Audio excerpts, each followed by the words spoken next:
One other thought, Mike, because you were so superb defensively, Gunnar Henderson's defense, when you're a shortstop and you're anchoring the infield defense, I don't think that can go understated how critical that is. No, you're exactly right. And they are two very different positions, you know. And coming from my experience, I played the middle infield all through college. When I got to the minor leagues, I felt like it took me 2 full years to understand the angles and the hops at third base.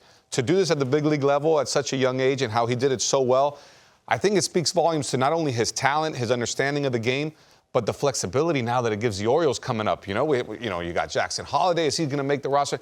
That ability to be able to perform at a different position, I think lends itself to be like, hey, we can put the best players on the field, and they will fill the positions for us.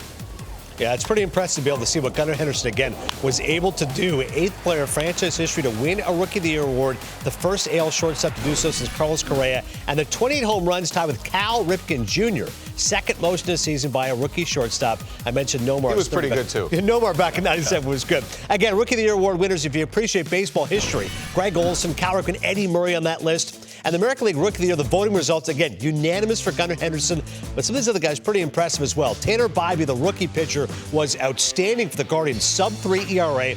Casas was very good. Josh Young, we love of the Rangers as he wins a World Series. Yainer Diaz on that list as well. I would have thought at one point Mike Masataka Yoshida would be top 5, and maybe he fell off a little bit, but I tell you what, Casas was an absolute star. You know what it's like in Boston. They really embraced him. Yeah, you know, Tristan Casas was a very interesting person because I spent a few days in spring training with the Red Sox, and he has a very unique, let's call it, game plan. You know, his batting practice is very, very specific. He's trying to hit the balls off, you know, the batter's eye and then off the L screen. And at the beginning, he struggled. It looked like he was a little bit maybe thinking too much, a little late on the fastball, a little early on the off speed. You know, you're kind of in that in-between. But sure enough, somewhere right around May 10th, something really clicked. You know, we've talked about hand position. I know Tom Verducci broke that down earlier today. And it was something where it was really fun to watch him kind of just blossom into the player he was. From May 10th on, this guy had an OPS above 960. And if we go one step further, this is what I really love. Brings a little defensive element as well, but the discipline at the plate, spitting on pitches just off. I think he really understood what he does well. And this is what's great after the All-Star break. This is an OPS of north of 1,000. It was 4th in the American League. You want to know who in the major leagues? You want to know who the top 3 were? Ohtani? Acuna and Matt Olson. I mean, look at the companies in. It's probably 2 of the MVP winners out of the first 3. Matt Olson, if it wasn't for his teammate, might be the MVP. So it just shows you that when he really took off and kind of, honed into all his, his arsenal. You know, he has good plate discipline. He's a big guy. He's spitting on pitches. He's waiting for his pitch, and when he gets it, he has the ability to do damage. This bodes well for that kind of corner 1-2 spot with Rafael Devers and Casas in Boston. And now it's someone you can build around instead of look for, you know, who's going to be that first baseman of the future. I'm impressed, Zach, when rookies can do so well in the second half, because to me that shows they have that endurance, they have that stamina, right? You could wear down a little bit. Instead, he accelerated the second half. He did, and I think what's unusual for a big guy that's a power guy, his ability to kind of control the strike zone the second half of the season.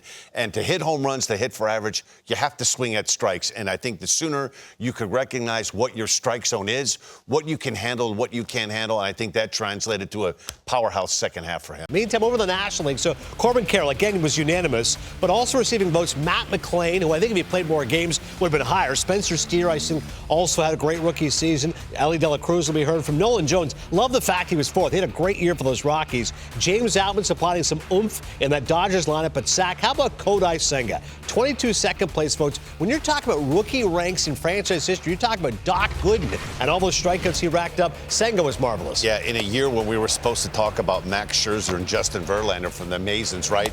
This is the guy really that stole the show. And you're always a little concerned when a guy comes from Japan. You know, they have that extra day's rest. They pitch on a 6-day rotation. He came with that ghost forkball, that forkball that was unhittable. But I think he doesn't get enough credit, Adnan. He has a really good fastball. And unlike a lot of pitchers that come from Japan, they kind of shy away from going to number 1.